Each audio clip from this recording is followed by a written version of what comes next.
स्वागत है, आप देख रहे हैं कहानी कुर्सी की। और कहानी कुर्सी की में अब 2:30 बजे हम बात करेंगे अरविंद केजरीवाल की। अरविंद केजरीवाल जी एक सभा में गए थे और उनका भी एक अपना तरीका है बात करने का, बड़ी आत्मीयता से बात करते हैं वो अपने वोटर के साथ, जैसे उन्हीं के बीच के हों उसी तरीके से बात, मतलब ठेठ नेताओं वाला लहजा नहीं है अरविंद केजरीवाल का, ये तो आप भी मानेंगे।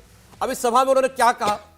उन्होंने कहा कि मैं जानता हूं आप में से बहुत सारे लोग नरेंद्र मोदी को वोट करते हैं, तो मैं ये जिम्मेदारी अपनी माताओं बहनों को देना चाहता हूं, क्योंकि ये तो हमको वोट करती हैं कि आपके घर में आपका पति, भाई, बेटा अगर कोई मोदी मोदी करे ज्यादा, रात का खाना मत देना। यही बात कही उन्होंने कि रात का खाना मत देना अगर कोई मोदी मोदी करे तो। सुनिए अरविंद केजरीवाल को। अपने घर के सारे मर्दों से भी वोट डलवानी है। कई मर्द मोदी मोदी कर रहे हैं, उनका दिमाग आप ही ठीक कर सकते हो कि नहीं कर सकते? अगर आपका पति कहे मोदी तो बोलना शाम का खाना नहीं मिलेगा। बोलो, अपने सर की कसम खिला देना सबको। बोलो सर की कसम है, मेरे पति की बात, पत्नी की बात तो माननी पड़ेगी हर पति को, और अगर अपने सर की कसम खिला दी तो जरूर माननी पड़ेगी। अरविंद केजरीवाल जी जो बात कह रहे हैं, चलिए ठीक है, इस तरह बात करते हैं। एक बड़ा रिएक्शन अच्छा मेरे पास आया, निशांत ये पूछ रहे हैं कि केजरीवाल जी शायद जमीनी हकीकत नहीं जानते कि नरेंद्र मोदी जी को मिलता है महिलाओं का सबसे ज्यादा समर्थन पूरे देश में, और पुरुषों को भी मोदी जी का, वो ही पुरुषों को मोदी जी के लिए वोट करने के लिए मनाती है। तो उल्टी बात कह रहे हैं अरविंद केजरीवाल।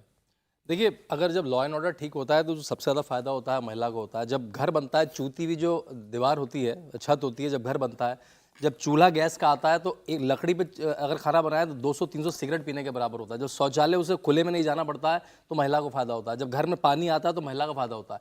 तो हमने स्टैटिस्टिकली भी देखा, डेटा में भी देखा, महिलाओं का बड़ा वोट मिलता है। तो मेरे ख्याल से महिलाओं के कंधे पे रख के वो बंदूक चलाना चाहते हैं। दिल्ली में इनको भी अच्छा खासा वोट मिलता है। अभी है। सारी बात दिल्ली में देखिए, क्या बिजली का बिल आता नहीं, पानी का बिल आता नहीं, आपको बस में टिकट नहीं लेना, खास करके महिलाओं को। छोटे कराते हैं, तीर्थ यात्रा कराते हैं, छोटे दायरे में दिल्ली में आता है वोट, लेकिन अगर पूरे देश भर में नरेंद्र मोदी को महिलाओं का बड़ा वोट आता है, और वही उनकी जो बड़ी विक्ट्री है उसमें एक सहायक भी है। अरे एक सवाल चेतन त्रिवेदी मुझसे पूछ रहे हैं कि आप लोगों से पूछ रहे हैं कि गुजरात में आम आदमी पार्टी और कांग्रेस लोकसभा का चुनाव लड़ी क्यों रही है? लेकिन चुनाव है तो लड़ना है उनको भी। वो इसलिए कह रहे हैं शायद कि वहां 26 की 26 सीटें दोनों बार आई हैं इस इलेक्शन में। पिछले 22 के चुनाव में दोनों पार्टियों को ने नोटों पर भगवान की तस्वीर लगाने का एजेंडा चलाया था, ये उनका आरोप है। 200 यूनिट फ्री बिजली का भी वादा करके देख लिया, कुछ नहीं हुआ, तो अब क्या जमानत जब्त होगी? गुजरात के बारे में कह रहे हैं। नहीं, मुझे लगता है कि इसमें तो कोई बहुत ज़्यादा मतलब इसको कहें कि कोई विवाद, संवाद या कुछ ऐसा करने की आवश्यकता नहीं है। गुजरात में नरेंद्र मोदी के नाम पर भारतीय जनता पार्टी को 60% से अधिक मत औसत मिलते हैं।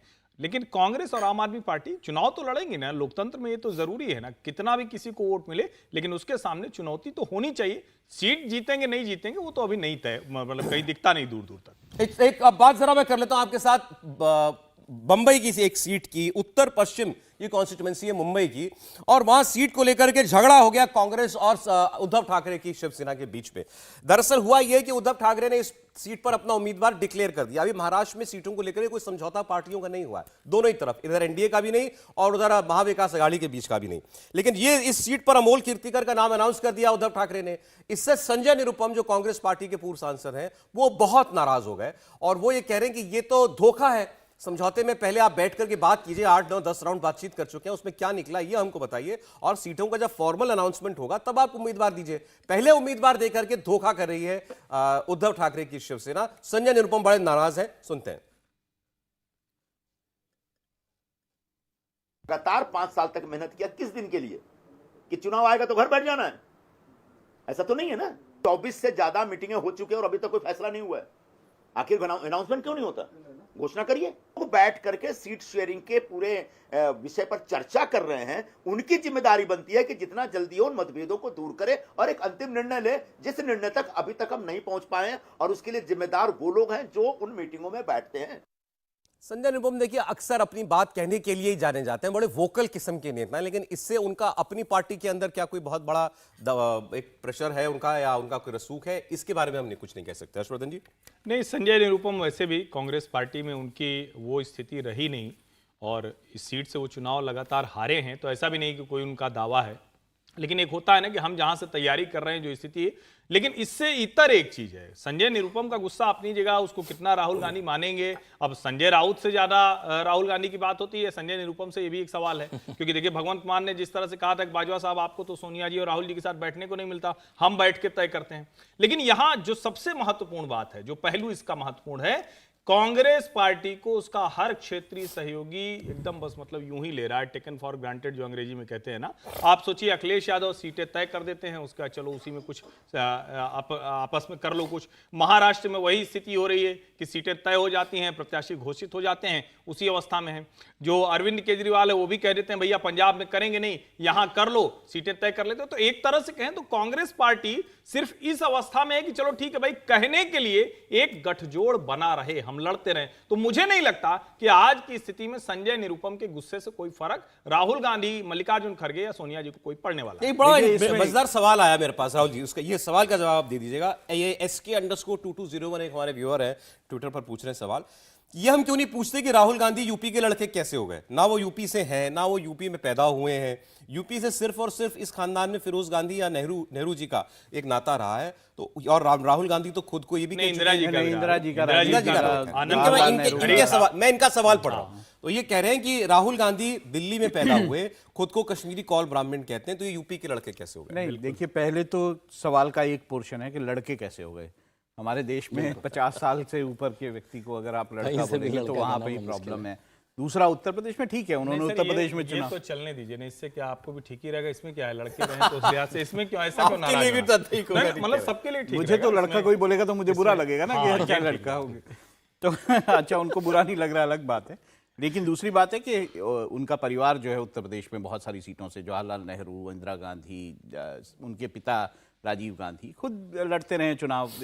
तो ये कहना कि उनका कोई उत्तर प्रदेश में वो नहीं है कि मतलब जनाधार नहीं है या फिर आधार नहीं है, ये कहना सही नहीं होगा। अपने को यूपी का ना बताएं, उनकी कहने का इच्छा उनका तो ठीक है। देखिए फिर ये बात तो सब पे लागू होती है वहाँ पे कि भाई वो अगर प्रधानमंत्री जो है वो गुजरात से हैं और उत्तर प्रदेश से चुनाव लड़ रहे हैं, तो ये तो कोई बड़ी बात नहीं है। लोग अलग अलग जगहों से चुनाव लड़ते हैं, और राहुल गांधी कौन से केरल के हैं जो वायनाड में जाके लड़ रहे हैं, तो ये अलग बात है। लेकिन हाँ, ये बात सही है कि जो उत्तर प्रदेश में जो गांधी परिवार है उसका जो है प्रभाव रहा है, उन लोगों ने वहां से चुनाव लड़ा, तो ये यहां तक बात सही। एक खबर जो आज की संजय निरुपम वाले केस में आप कहना चाहता था, देखिए संजय निरुपम यहां तक तो ठीक है, अपनी नाराजगी आप जाहिर करें कि अच्छा जो सीट से मैं तैयारी कर रहा था उसको आपने, उद्धव ठाकरे गुट ने उसका अनाउंस कर दिया, लेकिन आप उस कैंडिडेट पे आरोप भी लगा रहे हैं कि इसमें इन पे ये भ्रष्टाचार के मामले हैं।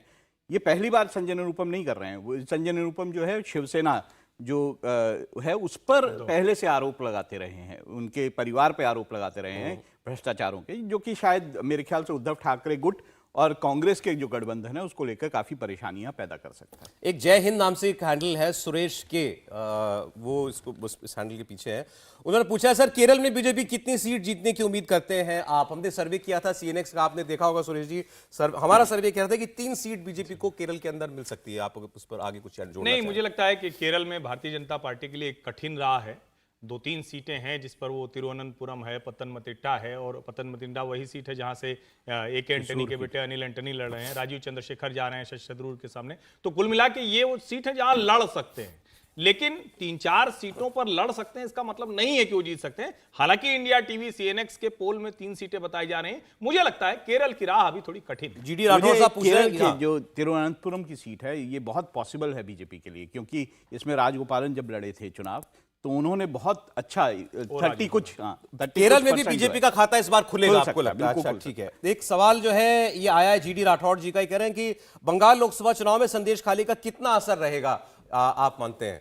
शांतनु मेरे ख्याल से संदेश खाली पिछले हम 1.5-2 महीने से देख रहे हैं कि वो चर्चा में है, न्यूज़ में हमने सबने बहुत डिबेट करी, और क्योंकि अब जो उसका कल्प्रिट है पकड़ा गया, CBI के पास चला गया, तो लोगों को एक तरह से उसका क्लोजर भी दिख रहा है कि भाजपा सरकार ने या भाजपा पार्टी ने वहाँ पे काम किया और उसका एक नतीजा भी आया, और नरेंद्र मोदी उसको हेड ऑन भी ले रहे हैं वहाँ जाके। तो मेरे ख्याल से उसका बिल्कुल पक्का आपको फायदा मिलेगा भाजपा को। एक सवाल तो वैसे मेरे पास मुन्नू पंडित जी हैं, ये इन्होंने अपने आप को मोदी का परिवार भी लिखा हुआ है।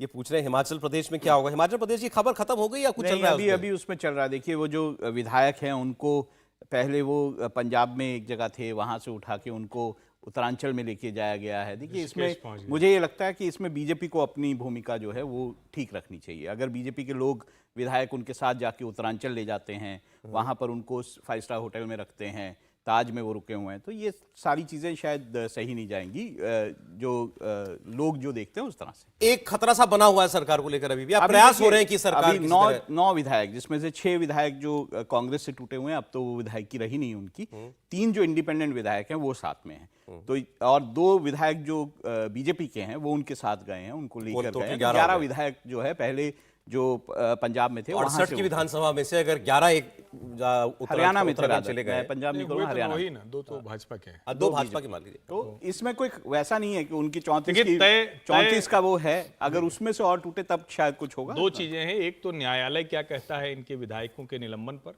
सदस्यता जो गई है, दूसरा विक्रमादित्य और प्रतिभा सिंह जी कैसे तय करते हैं, उनको अपनी राजनीति कैसे दिखती है, इसी के आधार पर सुखविंदर सिंह सुक्खू जी की सरकार का भविष्य हिमाचल में सब शांत नहीं है ना? नहीं, बिल्कुल शांत नहीं है, बहुत मुश्किल है उनकी। एक खबर, बीजेपी और टीडीपी का अलायंस हो गया है आंध्र प्रदेश में, बड़ी खबर है। चंद्रबाबू नायडू का अलायंस हो गया है भारतीय जनता पार्टी के साथ, ये आप और आंध्र प्रदेश में मिलकर वो चुनाव लड़ेंगे। जनसेना जो पार्टी है वो पहले से उस अलायंस के अंदर थी। चंद्रबाबू नायडू 14 में छोड़कर गए थे ना शायद भाजपा को, 2004 सबसे पहले छोड़ने वाले वही व्यक्ति थे, और जिसको कहा जाता है ना कि गठजोड़ को सबसे बड़ा डेंट भी उन्होंने ही लगाया था। एक समय में वो बड़े सबसे अगुआ थे, एक समय तो संयोजक भी थे, बाद में वही निकल कर गए थे। अभी वहाँ सीटों का बंटवारा बिल्कुल होना है। देखिए वहाँ पर बीजेपी जो है विजयवाड़ा और विशाखापट्टनम की सीटें, आंध्र प्रदेश एक ऐसा राज्य है, व्यूअर्स के लिए बता रहा हूं, जहां पर बीजेपी को भी शायद सीट निकालने की कोई उम्मीद नहीं होगी, ना किसी सर्वे में हमने देखा है कि बीजेपी को वहां अपने दम पर सीट मिलेगी। तो इसलिए बीजेपी का चैलेंज केवल इतना था कि वहां वो किसे अपना सहयोगी बनाए। तो बीजेपी को यह देखना था कि हमको नहीं तो किसको वोट करेगी जनता। तो 2 ऑप्शन थे वहां पर, 3 हम वैसे कर लें तो एक तरफ कांग्रेस खड़ी है, दूसरा तरफ टीडीपी के चंद्रबाबू नायडू है, दूसरी तरफ वाईएसआर है। तो वाईएसआर के साथ जाएंगे या टीडीपी के साथ जाएंगे, ये फैसला बीजेपी ने करना था और वो उन्होंने कर लिया। पर वो 6 सीटें लड़ने जा रहे हैं वहां पर। बीजेपी को 6 सीटें जो है वो टीडीपी दे रही है लड़ने के लिए, 25 में से। और सिर्फ टीडीपी का ये कहना है कि विजयवाड़ा और विशाखापट्टनम जैसी जो सीटें हैं, जो शहरी इलाके हैं, उनमें आप सीटें ना मांगे। बड़ा राज्य है, 25 हालांकि सीटों भारतीय जनता पार्टी सबसे ज्यादा उन्हीं सीटों का, उन्हीं सीटों का और है कि विधानसभा चुनाव भी साथ में, तो उसका बंटवारा भी हाँ, वहाँ साथ चुनाव होगा, साथ चुनाव होगा, तो वो भी बड़ी बात है कि अब जगन उसमें 30 सीटों की बात है। और चंद्रबाबू नायडू जो वहां का बड़ा चेहरा रहे, वो भी अपनी सीट फिर से रिक्लेम करेंगे, तो वो भी उसकी सीटों का बंटवारा भी होगा। शायद बीजेपी को यह भी लगाओ कि भाई जब भी जरूरत पड़ी है तो जगन तो ने तो साथ दिया ही है आपको, अगर राज्यसभा में कभी जरूरत पड़ी तो उनकी पार्टी ने आपका साथ दिया ही है। नहीं, लोकसभा और राज्यसभा दोनों में दिया, लेकिन मुझे लगता है कि भारतीय जनता पार्टी की जो स्थापित नीति है उसके विरुद्ध है। आप अपनी ताकत बढ़ाने की कोशिश करते हैं। आंध्र प्रदेश के मामले में मैं मानता हूं कि कुछ तो द्वंद्व रहा जिससे भाजपा निकल नहीं पाई, और मैं ये भी मानता हूं कि अब आते बहुत देर हो चुकी है। ठीक है, अगर चंद्रबाबू नायडू और पवन कल्याण की जनसेना मिला लें तो 46% के आसपास हो जाता है, 49.8950 के आसपास जगन मोहन है, तो बड़ी ताकत है। लेकिन अगर ये सब मिलकर, क्योंकि भाजपा तो वहां 1-1.5% की पार्टी है, पहले जब 5-6% तक पहुंची भी थी तो नीचे आ गई। उसकी वजह यही कि आप सरकार से लड़ते नहीं दिख रहे हैं, आप कोई ऐसी लड़ाई नहीं लड़ रहे हैं। अब कितना उसका असर होगा ये देखने में। देखिए इसमें भाजपा का फायदा भी है, 30 सीटें विधानसभा में भाजपा को मिलने जा रही हैं, जिस पे वो लड़ाई लड़ेंगे, और 6 सीटें इधर है। देखिए जबकि उम्मीद बहुत कम है, लेकिन फिर भी अब लड़ने से अगर वो सीटें वहां पे लड़ते हैं तो जनाधार तो बढ़ता ही। जी चले, आज कहानी कुर्सी के में इतना ही दोस्तों। बहुत शुक्रिया हर्षवर्धन जी, राहुल जी, शांतनु जी, आप स्टूडियो में आए।